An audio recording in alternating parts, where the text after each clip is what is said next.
ምንድነው የሚለው እንግዲህ እንደ ጥበበኞች እንጂ ጥበብ እንደሌላቸው ሳይሆን እንዴት እንድትመላለሱ በጥንቃቄ ተጠበቁ ብሎ ቀኖቹ ክፎች ናቸውና ዘመኑን ዋጁ።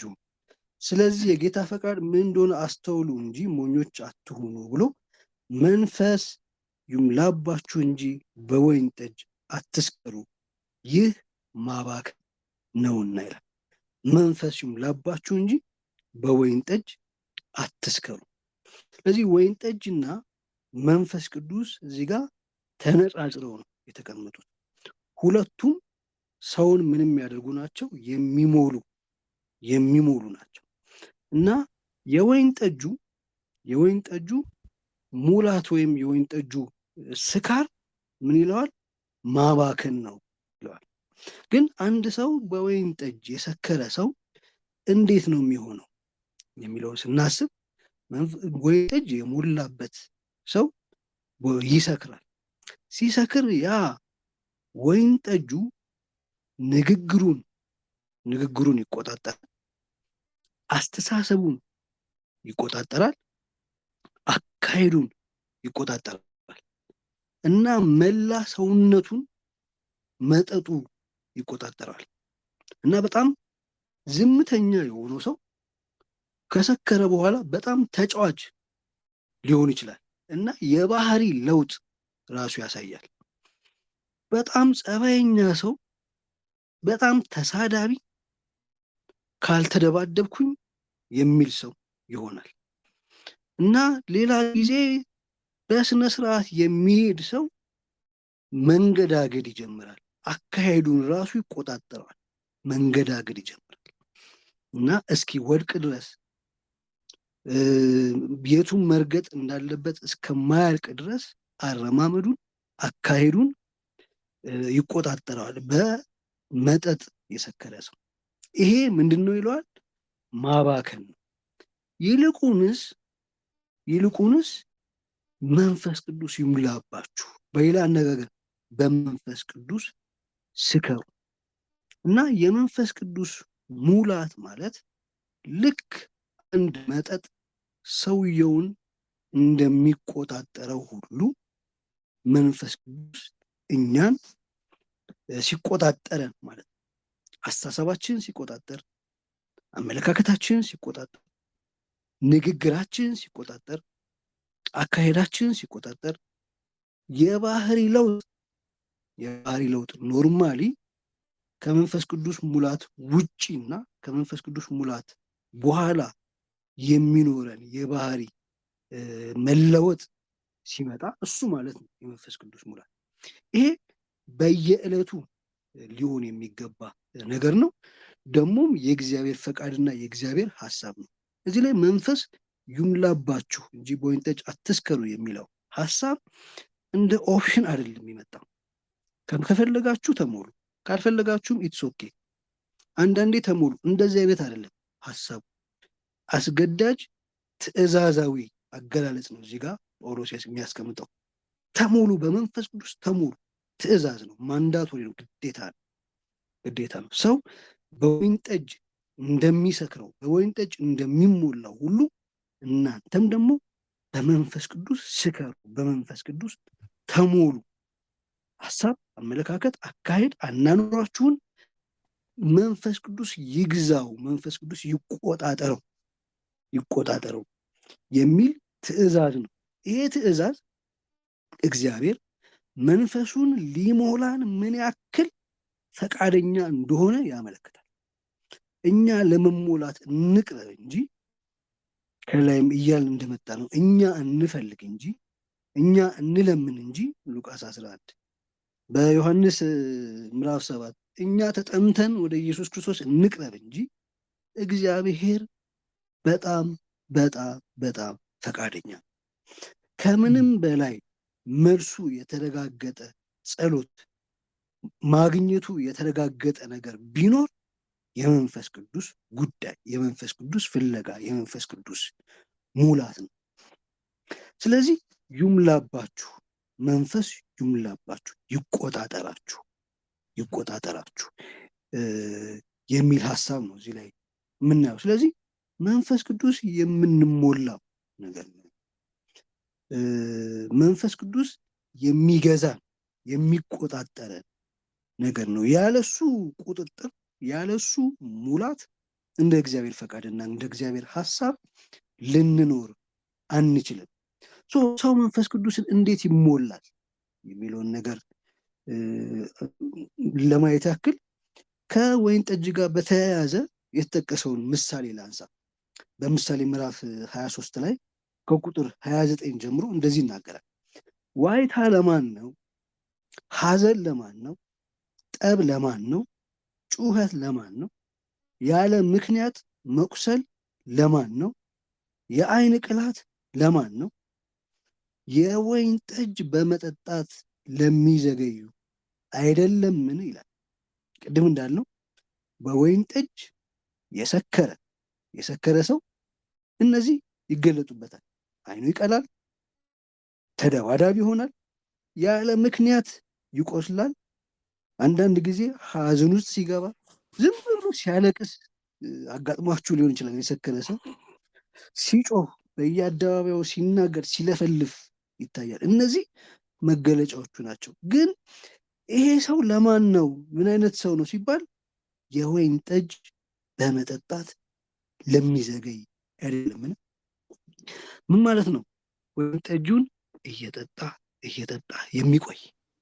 የሚቆይ ወደ ስካር የሚሄደው ያው የስካር መጠን እንደየሰው ቢለያይም ወደ ስካር የሚደርስበት መጠን እንደየሰው ቢለያይም ግን ጀነራሊ አንድ ሰው ለመስከር ከወይን ጠጁ ጋር መቆየት አለበት። 1 2 3 4 እያለ መቀጠል አለበት። ያ የቆየው ሰው በቆየ ልክና መጠን ወደ ስካር እየሄደ ይሄዳል እና ልክ እንደዚሁ ነው። በመንፈስ ቅዱስ የሚሞላው ማን ነው ብንል ጀግና የሚሆነው በመንፈስ ቅዱስ ተሞልቶ ደፋር የሚሆነው ኃጢአትን የሚያሸንፍ እግዚአብሔርን የሚያስከብረው የመንፈስ ቅዱስ ሙላት ባህሪዎች የሚገለጡበት ወንጌልን የሚሰብከው እግዚአብሔርን የሚያስደስት ኑሮ የሚኖረው እሱ ማን ነው ካል መንፈስ ቅዱስን እየጠጣ ከመንፈስ ቅዱስ ጋር ህብረት እያደረገ የሚቆይ እሱ ነው። እግዚአብሔር ይመስገን። አሜን፣ ሃሌሉያ። በእውነት እግዚአብሔር ይህንን መንፈስ ያብዛልን። አሜን። በቃ ኢየሱስ ክርስቶስ ጨርሶታል። ወደ እኔ ኑ። ወደ ኢየሱስ ክርስቶስ ቀርቦ የቆየ ሰው እሱ በመንፈስ ቅዱስ የሚሰክር በመንፈስ ቅዱስ የሚሞላ ከዛ በድል ህይወት እግዚአብሔርን በሚያስከብር ህይወት የሚያልፍ ሰው እሱ ነው። አንድ ሰው ስለዚህ ሲናገር ምን አለ? የዝናብን ምሳሌ አነሳና እንግዲህ ዝናብ ብዙ ጊዜ እንዲመታን አንፈልግም አይደለ? እንዲመታን አንፈልግም። ቶሎ ብለን ወይ እንጠለላለን ወይ ሮጠን እናመልጣለን እንደዚሁ እና የዚህ ዘመን አማኝ ልክ ዝናብ እንዲያረሰርሰው እንደማይፈቅድ ሁሉ እንዲያረጥበን የመንፈስ ቅዱስ ዝናብ እንዲያረጥበን ጊዜ አንሰጥም። በደንብ አንድ ሰው ዝናቡ ላይ ኃይለኛ ዶፍ ዝናብ እየዘነበ ዝናቡ ላይ ቢቆም እንዴት አድርጎ ዝናቡ እንደሚደበድበው እንዴት እንደሚያረሰርሰው ውስጥ ልብሱን ሳይቀር ጫማውን ሳይቀር ሁለንተናውን እንዴት እንደሚያረሰርሰው ማሰብ እንችላለን። ዝናብ ላይ መቆም ግን ያስፈልጋል። ዝናብ ላይ መቆም ሮጦ ያመለጠ ሰው የተወሰነ ሊነካው ይችላል፣ ምንም እርጥበት ያገኘው። ግን ዝናቡ ላይ የቆየ ሰው በደንብ አድርጎ ይረሰርሳል። እኛም ከእግዚአብሔር ጋር ከቆየን ከቃሉ ጋር ከቆየን በጸሎት ከቆየን ጊዜ ከወሰድን በደንብ አድርገን እንረሰርሳለን። እግዚአብሔር ይመስገን። የረሰረሰ ደግሞ የህይወት ውሃ ምንጭ ከሆዱ ይፈልቃል እንዳለ ለሌሎች ደግሞ የበረከት ለሌሎች የነፃነት ምክንያት ይሆናል። የባህሪ ለውጥ ይመጣል። የማንነት ለውጥ፣ የአስተሳሰብ ለውጥ ይመጣል። ሐዋርያቱ ላይ ይህንን ነው በደንብ በግልጽ የምናየው። ሐዋርያቶቹ በጣም ፈሪዎች ነበሩ፣ ፈሪዎች እና ጴጥሮስ እንደካደው እናውቃለን። ሌሎቹ ኢየሱስን ትተውት እንደተከተሉት እናውቃለን። የሐዋርያቱን ሕይወት ብታዩ አንዳንዱ በጣም ነው የሚገርማችሁ። በጣም ራስ ወዳዶች፣ በመንግስት ስትመጣ አንዳችን በእንደዚህ አንዳችን በቀኝ አንዳችን በግራ አድርገን ብለው የሚጠይቁ እርስ በርሳቸው ማን ነው ታላቅ እያሉ የሚፎካከሩ ሰዎች ነበሩ እና ደግሞ ፈራጆች ነበሩ። የሉቃስ ወንጌል ምዕራፍ 9 ቁጥር 54 ላይ ያዕቆብና ዮሐንስ ልክ ኤልያስ በእሳት አውርዶ እነዛን ወታደሮች እንዳደረገ እኛም እናድርግ ወይ ብለው ኢየሱስ ክርስቶስን የጠየቁ ፍቅር የሌላቸው ጨካኞች፣ ፈራጆች፣ ማስተዋል የጎደላቸው፣ እምነት የጎደላቸው ነበሩ። እስከ መቼ ድረስ ከእናንተ ጋር እኖራለሁ? እስከ መቼ ታገሳችኋለሁ? እናንተ ማታምኑ ጠማማ ትውልድ ብሎ ኢየሱስ ክርስቶስ የወቀሳቸው ብዙ ኢየሱስ ክርስቶስ ያስተማራቸውን ትምህርት የማያስተውሉ ሐዋርያት ሥራ ምዕራፍ 1 ላይ እናስታውሳለን። ኢየሱስ ክርስቶስ ስለ መንፈስ ቅዱስ እየነገራቸው ስለ እግዚአብሔር መንግስት የነገራቸው እነሱ ምድራዊ መንግስትን መቼ ትመልሳለህ ብለው የሚጠይቁ በምድራዊ ነገር በጣም የተሞሉ ነበሩ። ግን መንፈስ ቅዱስ መጣ፣ አገኛቸው። ሐዋርያት ሥራ ምዕራፍ 2 ላይ ያ ሁሉ ፍርሃት፣ ያ ሁሉ ፍቅር አልባነት፣ ያ ሁሉ ማስተዋል አልባነት ሙሉ ለሙሉ ሲቀየር ፈሪው ደፋር ሲሆን፣ ጀግና ሲሆን፣ ለወንጌል ራሱን አሳልፎ ሲሰጥ፣ ጨካኝ ሲሆን ነው የምናገኝ እና የማንነት የባህሪ የአሳሰብ የአመለካከት ለውጥን አመጣማ የመንፈስ ቅዱስ ሙላት። ሃሌሉያ! እሱ እንዴት መጣ? ቆዩ በጸሎት ቆዩ፣ እየጸለዩ ተሰጥቷቸዋል ያ የተስፋ ቃል፣ እየጸለዩ ቆዩ። ከዛ መጣ ደግሞ የመንፈስ ቅዱስ ሙላት። አንዴ ብቻ አይደለም፣ በየጊዜው እየመጣ ኃይልን ያስታጠቀ ለአገልግሎት ያዘጋጃቸው፣ እንዲያገለግሉ ይረዳቸው፣ ያግዛቸው ነበር። እግዚአብሔር ይመስገን።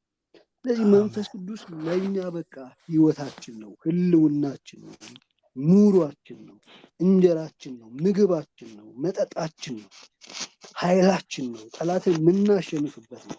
ራሳችንን የራሳችን አዳማዊ ባህሪ ስጋችንን የምናሸንፍበት ነው። ያለሱ እኛ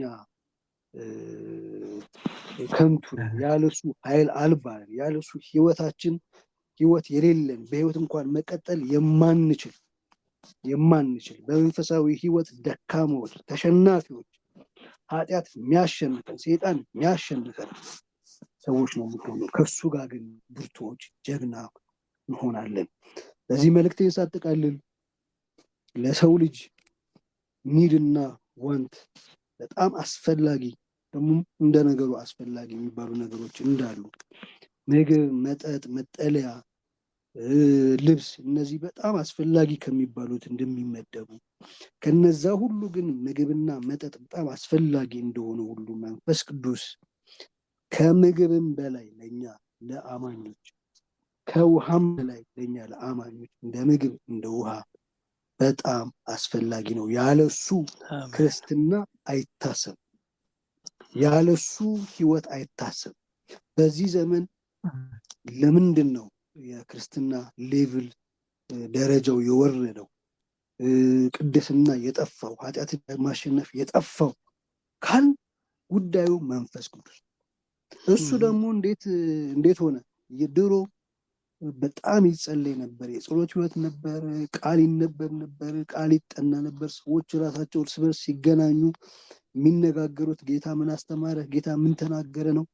ዛሬ የለም። ብዙ ነገሮች ናቸው ጊዜያችንን እየወሰዱ ያሉት። ስለዚህ ግን እኛ በእግዚአብሔር ፊት ብንቆይ ከእግዚአብሔር ጋር ህብረት ብናደርግ፣ ከቃሉ ጋር ብንቆይ፣ በቃሉ ውስጥ በጸሎት ውስጥ እግዚአብሔር መንፈሱን ይሞላናል፣ ጸጋውን ይሞላናል። በዛ ጸጋ አንደኛ ህይወታችን ይቀጥላል፣ እድገታችን ይቀጥላል። መንፈሳዊ ህይወት እንደምናውቀው የሚያድግ ነው፣ የሚጠነክር ነው። ስለዚህ እድገት ይመጣል፣ ጥንካሬ ይመጣል፣ አገልግሎት ውጤታማነት ይመጣል፣ ኃጢአትን ማሸነፍ ይመጣል፣ ጉልበት ይመጣል፣ አቅም ኃይል ይመጣል። በሰይጣን ላይ በዚህች ዓለም ገዢ ላይ ጉልበት አቅም ይመጣል። ስለዚህ መንፈስ ቅዱስ በዚህ ልክ በጣም አስፈላጊያችን ነው። የህልውናችን መሰረት ነው። የህልውናችን መሰረት በዚህ ሌቭል አይተን እንደዚህ ኮንሲደር አድርገን መንፈስ ቅዱስን ልንፈልግ፣ ልንጠማው፣ ልንለምን፣ በእግዚአብሔር ፊት ልንቀርብ ይገባል ማለት ነው። እግዚአብሔር ጸጋውን ያብዛልን። አሜን። እግዚአብሔር ጨርሻለሁ። አቶ በላቸው